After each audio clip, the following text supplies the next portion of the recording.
This is Susie. Hi, you Susie.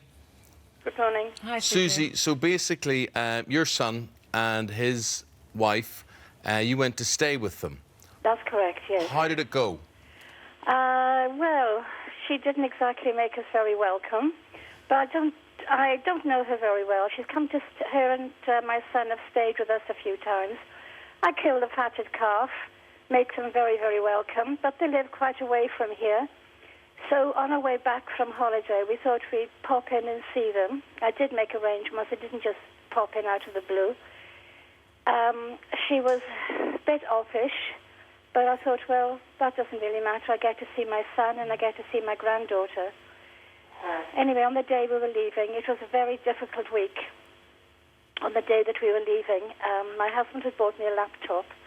I'm in my 70s. I don't know much about these things, but I found Facebook on there, and she had put something dreadful on there about myself and my husband. Oh, dear. Now, unfortunately, to her, she didn't realise I'd seen it, and I told my son, and she took it off straight away.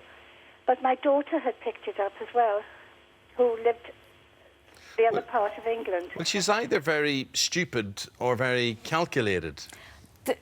She also, maybe she felt very threatened by you coming to stay, but have you tried to... So is it that you can't bear to forgive her, or what happened next? I will forgive her.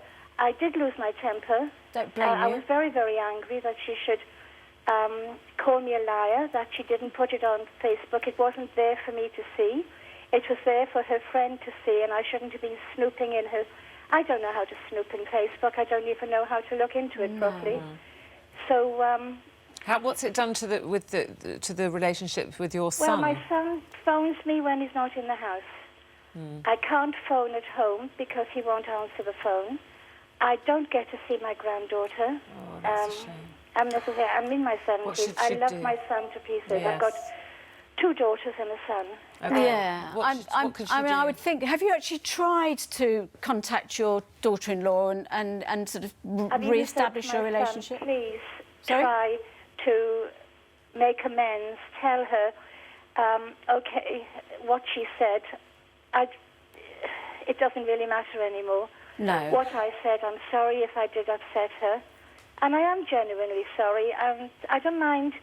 I don't mind apologising to anybody, and anybody who knows me. Great. I even apologise for things I don't do. What about So I think, yes, I was going to say, I think, I mean, I'd actually, in your shoes, I'd send a bunch of flowers or something, and with, you know, accompanied with a letter saying that whatever happened, you know, that was then. Family relationships now are so much more important, and above all, your granddaughter is so much more important.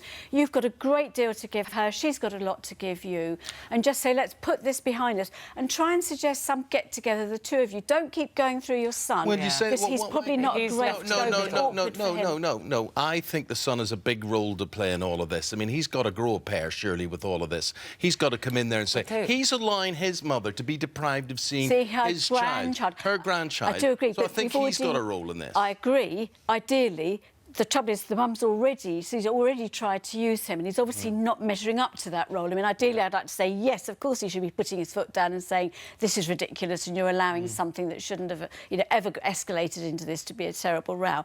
But given that that approach doesn't seem to be working, then I think go directly, you know, woman to woman, and say, look, this is just, you know, it's so bad for the child. Hopefully the mum I suspect she felt very threatened in that situation before having them to stay. You know, but I remember what it was like having the parents But it's to the stay. ultimate sanction, isn't it? Withdrawing access to the grandchild. Absolutely terrible, I agree. And also accusing her of snooping on Facebook. It's just one of those awful things. She's probably more embarrassed than anything else that the mother-in-law has seen the message that's that what she never happens thought. sometimes. I think so. It runs away with you, doesn't it? Does. But I think if she can just, you know, try and just move on from that, because I think that is, even though she's got nothing to apologise for, I think it's just, I'm sorry this has happened. That's always a good form of words. Don't say, I'm sorry I did this, but you know, I'm so sorry there is this rift between us, because you are. Good advice, Deirdre. Thank you, Susie. Thank you very much indeed, and I hope it sorts itself out for you.